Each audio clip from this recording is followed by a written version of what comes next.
3 pilares do relacionamento que dá certo. Existem só 3? Não existem. São vários pilares, né?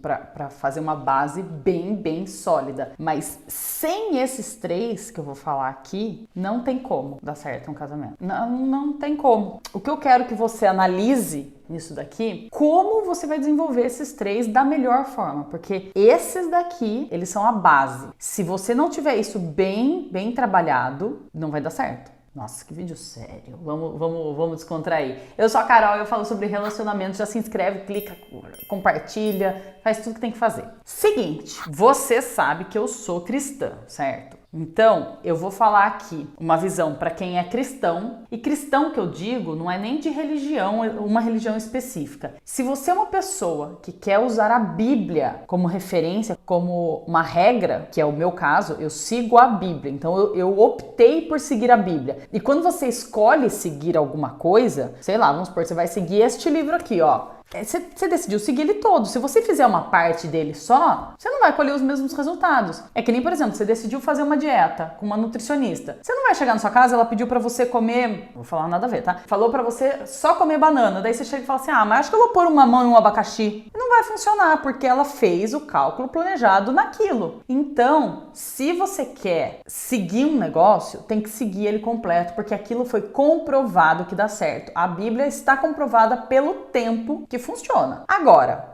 Carol, eu não sou muito de religião, papapá, então eu vou te mostrar daí a versão do mundo, tá? Primeiro pilar, amor. Ai, Carol, eu amo meu marido. Não é esse amor que eu tô falando, esse amor fofinho que eu tô falando. Primeiro, vamos lá, existe paixão. Paixão é aquele negócio que acontece no começo do relacionamento, que você fala, meu Deus do céu, eu quero essa pessoa para mim, aquela, sobe um fogo, não sei o que. Isso é pra acabar, isso vai acabar, tá? É bom que acabe. Não dá pra ficar esperando viver essa paixão pra sempre. A paixão é só o começo, é o que dá aquela faísca inicial pra você ver se você... Porque assim, não tem como você se relacionar com alguém se você não tiver essa paixão. Isso é muito importante, porque sem isso, no começo, é uma amizade. E relacionamento amoroso precisa dessa primeira paixão. Você precisa desse... Então assim, o amor, ele é diferente. O amor, ele é maduro, ele é mais calmo e ele não é um sentimento. É uma coisa muito estranha, né? Sabe, quando eu comecei a estudar mais a fundo esse assunto, é difícil de você entender o amor existe o amor sentimento e existe o amor decisão. É que é uma palavra só para os dois. Então, o amor sentimento é aquela coisa que realmente vai pro seu emocional mesmo, pro irracional. Sabe aquela pessoa, quando você olha pro seu filho ou, alguém que você sabe que você tem um sentimento, você olha e é aquela coisa assim que, que maravilhosa que aquela pessoa é.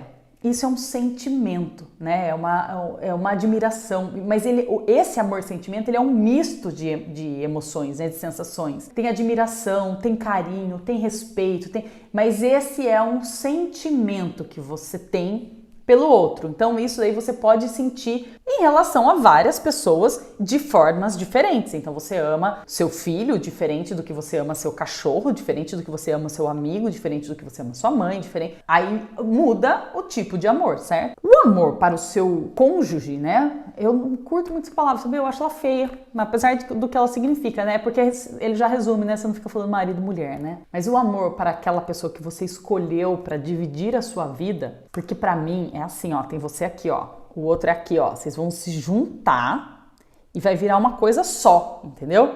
Eu falo que é tipo o tronco de uma árvore, é um tronco só, que são duas pessoas que estão ali presas naquele tronco, tá? Então, o amor é o que te funde ao outro numa decisão. Então, é você olhar nos olhos do outro, ou da outra, né, se você é homem, e falar assim, eu escolho estar ao seu lado, eu decido estar ao seu lado. E daí vem, se você casou na igreja, você vai lembrar dos votos que você faz, que daí você fala, eu decido, eu escolho, estou assumindo um compromisso verbal, consciente, racional, de que eu vou estar com você na alegria, na tristeza, na saúde e na doença. E gente, na doença, quando você para pensar o que é doença, você fica pensando assim, puxa, já pensou ficar, né, gripado, passar, sei lá, por um câncer, né? Você pensa nessas coisas.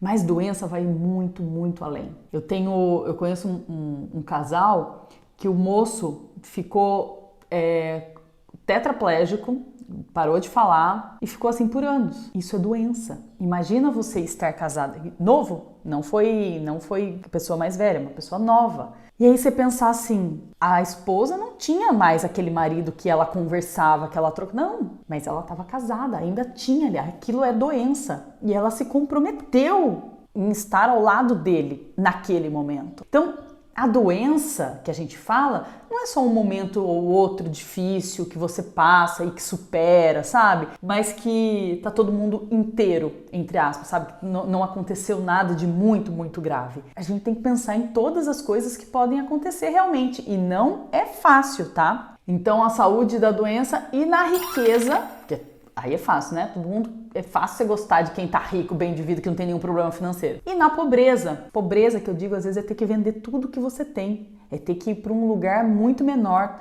É ter, sabe? É estar junto nesses momentos muito difíceis. Então, esse compromisso verbal e racional que você faz por todos os dias da sua vida, até que a morte separe. Então, um dos dois vai ter que morrer para continuar, para acabar essa promessa, né? Se você for pensar nisso, você vai falar assim, puxa, é realmente uma coisa muito, muito séria. E aí você decidiu. E quando você fala na alegria e na tristeza, a tristeza envolve as quedas do outro. E as quedas que você também vai ter. Então, biblicamente falando, você tem que amar mais o seu parceiro, a sua parceira, do que você odeia os defeitos que aquela pessoa tem. Para uma pessoa, às vezes, você fala assim, nossa, vou dar um exemplo bobo. Uma pessoa tem compulsão alimentar e o outro não. E o que não tem, fala assim, gente, mas como que ele não consegue ela não consegue parar de comer? Meu Deus do céu, tá comendo até o tampo da mesa. Para quem tem aquele problema, a pessoa, é difícil sair daquilo. Não é fácil você lidar com duas pessoas que uma não entende o que a outra tá passando. E aí você coloca todas as outras coisas. Então assim, um dia nós vamos fazer um vídeo mais longo sobre essa questão de perdoar a traição. Mas tem gente que tem os sem vergonha, tá? Mas tem gente que tem dificuldade mesmo, física, em relação a não olhar pessoas, é difícil para a pessoa, é como se fosse tipo uma compulsão alimentar. Então, não tô dizendo que tá certo, escuta aqui, não tô falando que tem razão para ser, não tô falando que é bom, não tô falando nada disso, nada. Não é legal, tá errado, a pessoa errou. Mas a gente tem que saber trabalhar aquilo. Eu não vou entrar nesse assunto, senão vai virar um vídeo muito longo. Mas eu tenho um outro vídeo falando também sobre o amor, quando você acha que o amor acabou. Vou deixar aqui na descrição do vídeo. É legal de você que eu falo mais sobre o amor, tá? Então, o amor, ele é uma decisão. Você decide estar com aquela pessoa e você decide assim, bom, você me magoou. Como que nós vamos restaurar isso daqui? Então, o amor, enquanto você estiver consciente e decidido, tem que fazer dar certo. Ah, Carol, mas ele ou ela não para de fazer tal coisa. Então, aquela pessoa já não quer mais estar com você. Então, daí a gente precisa ver, porque se tem um momento em que você tá livre do casamento é quando o outro te abandona. Se o outro não quer estar com você, você não tem o que fazer daí, né? Tem como amarrar no pé da mesa. Então, como que você aplica esse amor? É realmente vendo tudo que vocês estão passando e conseguindo sair dos momentos difíceis. Encontrando formas de superar esses momentos. Não é fácil. É muito difícil. Muito, muito difícil superar alguns erros. Mas a Bíblia nos chama a agir dessa forma. Se você, Carol, não ligo para a Bíblia, não sou cristão e tudo mais. Relacionamentos, na minha visão, não podem ser descartáveis. Então, a partir do momento que você deu a sua palavra, no seu casamento não cristão que seja, você deu a sua palavra. E para mim, honrar a palavra, não tem o que discutir. Então, você tem que honrar. Você não falou que você ia estar com a pessoa na tristeza? Ou você tem um limite? Então o certo seria você ter feito outros votos. Olha, é o seguinte, eu vou te amar a não ser que você pise no meu calo, porque se você pisar no meu calo, eu vou pular fora. Eu vou te amar a não ser que, entendeu? Você tinha que colocar vários senões no seu discurso. Agora não. Na hora que vocês fizeram um combinado, o que vocês combinaram? É um assunto extenso? Mas eu quero que você reflita sobre isso, sobre o que é o amor. Você tem que decidir, daqui eu não saio. E o outro também tem que ter esse mesmo sentimento de daqui eu não saio. Ah, Carol, mas só um dos dois tá com esse sentimento. Então você vai trabalhar sozinho. Ou você vai trabalhar sozinho. Você vai levar esse relacionamento nas costas. Afinal de contas, aguenta que agora vai ser difícil. Foi você que escolheu. Foi você que escolheu a pessoa que está ao seu lado. Não fui eu que escolhi pra você. Se você escolheu, você sabia o que você estava escolhendo. Beleza? Segunda coisa. Perdão. Perdoar é difícil. Porque a gente é muito orgulhoso. Muito, né? Então, a gente tem um coração duro. Uma coisa assim meio de tipo... Ah, não, isso é imperdoável. Imagina, fez isso contra mim? O que essa pessoa pensa que é? Imagina. Então, assim, a gente se coloca num pedestal. Que tipo, este erro... Vamos voltar para aquilo que eu falei, por exemplo, da comida? Não ter controle na alimentação? Imagina, eu tenho total controle. Ah, perfeito. Então, como que nós vamos... Entendeu? E isso se aplica para todos os problemas que você puder ter no seu relacionamento. Tipo, imagina, você olhou pornografia, que absurdo! Eu jamais teria esse pecado, eu jamais faria isso com você. Porque esse não é uma área de luta da sua vida. Isso para você é tranquilo, mas eu posso te afirmar, você pode ter outros pecados. Você tem outros erros, você comete outros erros contra as pessoas. É que às vezes os nossos erros são mais silenciosos, parece que... Olha, ninguém nem percebeu que eu fiz isso. Mas é tão errado quanto. Fofoca é um erro. Enfim, tem vários outros. Não preciso ficar falando aqui. O perdão, aí temos aqui a diferença do perdão bíblico, que eu vou falar pra você, e do perdão do mundo. O perdão bíblico, sabe naquela partezinha do Pai Nosso que fala assim... perdoai Deus, então você tá falando pra Deus, Deus, perdoa as minhas ofensas, assim como nós perdoamos a quem nos ofende. Então, Deus me perdoa, vamos pôr no singular, né? Deus me perdoa, singular é bom, primeira pessoa, me perdoa, assim como eu perdoo o próximo. Aí eu sempre falo assim, né? Eu fico imaginando esse cenário. Imagina você chegar um dia lá no céu, né? Morreu, pá, chegou, olhou pra Deus. Ele vai falar assim, então, não vai dar pra eu estar perdoando você, porque lembra quando eu falei, quando você me falou, me perdoa assim como você não perdoou aquele seu próximo ali. Próximo, no caso, são as pessoas que estão próximas a você. Então, o seu cônjuge pisou no seu calo e você não foi capaz de perdoar. Como que você quer que eu te perdoe uma vez que você pisa tanto no meu calo e você nem percebe que você está pisando? De tão acostumado que você está a pisar no meu calo. Mentira, falar mal dos outros, enfim, você está sabendo o que eu estou falando, né? Dos nossos erros. Então, biblicamente, Deus quer que você perdoe o próximo. Ele pede, viu? É para você perdoar. É difícil? Encontre meios. Peça a minha ajuda que a gente vai passar por essa situação juntos. Tenha esse sentimento de misericórdia, colocar o seu coração na miséria do outro. Então, assim, ele caiu, essa pessoa caiu e eu tô aqui para ajudar ele a se levantar. Ai, Carol, mas daí fica difícil, né? Porque tem pecado que é difícil da gente... Eu não falei que é fácil. Agora, então falei isso para os cristãos. Para quem é do mundo, perdoar não é uma coisa fácil, porque envolve o nosso orgulho. E as pessoas não gostam de descer do pedestal que elas se colocam, né? Mas sempre toda vez que você tiver essa dificuldade em perdoar, pensa se você tivesse um filho ou se você já tem um filho, pensa em relação ao seu filho. Os nossos filhos fazem muitas coisas de erradas e que nos magoam ao longo da vida deles, uma vez que eles passam no mínimo 20 anos com a gente, né? Então, se você for pegar, por exemplo, adolescentes que dão problemas com drogas, com álcool, com falta de respeito, fazem coisas escondidas, pegam, enfim. E mesmo os que são mais bonzinhos e tal, eles fazem muitas coisas que chateiam a gente. E você é capaz de perdoar seu filho, porque você tem um amor por ele incondicional. E o seu cônjuge, teoricamente, é a pessoa que você tem que amar, não amar mais, porque eu acho difícil ter essa medida, né? Mas é a pessoa principal ali da sua vida, é aquela que você vai passar 60, 70 anos ao lado. Seu filho você vai passar 20. Seus pais você passou 20, você saiu da casa deles, sei lá com quantos anos, mas o seu cônjuge não, é aquela pessoa que tá ali do seu lado o tempo todo. Então, se você é capaz de amar incondicionalmente os seus pais, incondicionalmente os seus filhos, que diacho é isso que você não consegue amar incondicionalmente seu marido ou sua esposa? Ah, não, com eles eu tenho... Não, imagina, mas errou fez um negócio que eu não estava esperando, me magoou.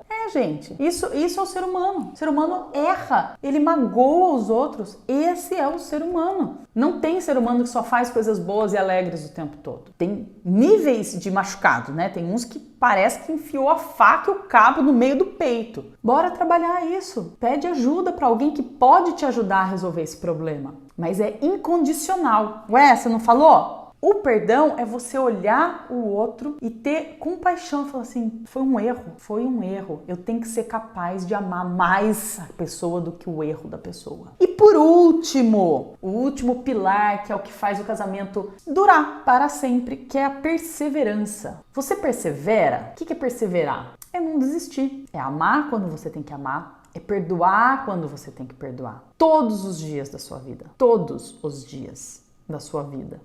Sempre você tem que pensar que quando tá uma briguinha aqui, outra briguinha ali, esse é o melhor dos momentos. É o melhor dos momentos. Porque tem hora que a pancada vem forte e que às vezes você vai falar assim, eu não sei como sair daqui. Mas tem saída, tem saída. Então, perseverar num relacionamento é você em nenhum momento falar assim, ficou pesado demais. É você em todo tempo falar assim, eu escolhi essa pessoa. E eu escolhi essa pessoa porque... Aí você lembra lá. Porque ela era dessa forma e era o que eu queria. Ah, mas ele mudou, ela mudou ao longo da vida e tal. Bora encontrar esse caminho de volta. Então, o que era? Vamos construir isso, porque ninguém mudou sozinho. Os dois foram mudando ao longo do relacionamento, o que é natural, né? As pessoas amadurecem e tal. É você encontrar formas de manter esse relacionamento para sempre. Ponto. Então, se você é cristão, vamos seguir o que a Bíblia fala. Se você não é cristão, vamos seguir o que você prometeu, o que você escolheu, o que você decidiu. Ah, Carol, mas eu não posso mudar de ideia? Não. Você muda de ideia em relação a um filho? Tipo assim, na hora que nasce o bebê, você fala, não era isso que eu queria, hein? Nossa, veio um menino que é briguento. Puxa vida, não quero, hein? Acho que eu vou lá trocar. Não tem essa opção, tem? Ou, quando você fica sabendo que uma mãe não quis ficar com o filho, você não fica horrorizado? Você fala assim, gente, como que foi capaz de abandonar um filho? Esse sentimento de horror que você tem que ter quando uma mulher ou um homem não decide sair de um relacionamento. Gente, como que ela teve coragem de sair do casamento? Como que ele teve coragem de sair do casamento? É o mesmo sentimento de você falar assim, como pode isso? Como pode uma pessoa querer sair de um negócio que ela virou um com aquela pessoa? Ela decidiu ser uma pessoa só com quem tá com ela. Então, relacionamento não é fácil. Nenhum relacionamento é fácil. Nenhum. Relacionamento de trabalho, relacionamento em família, relacionamento com os filhos, nenhum relacionamento é fácil. Nem relacionamento com bicho. Você compra um cachorro, ele come sua casa inteira, você fica louca da vida, só que ele não tem como te discutir de volta. Então você aceita. Mas nenhum relacionamento é fácil. Bora trabalhar esse relacionamento para fazer dar certo? Tem jeito. Tem jeito. Beleza? Então é isso. Assiste os outros vídeos aqui do canal.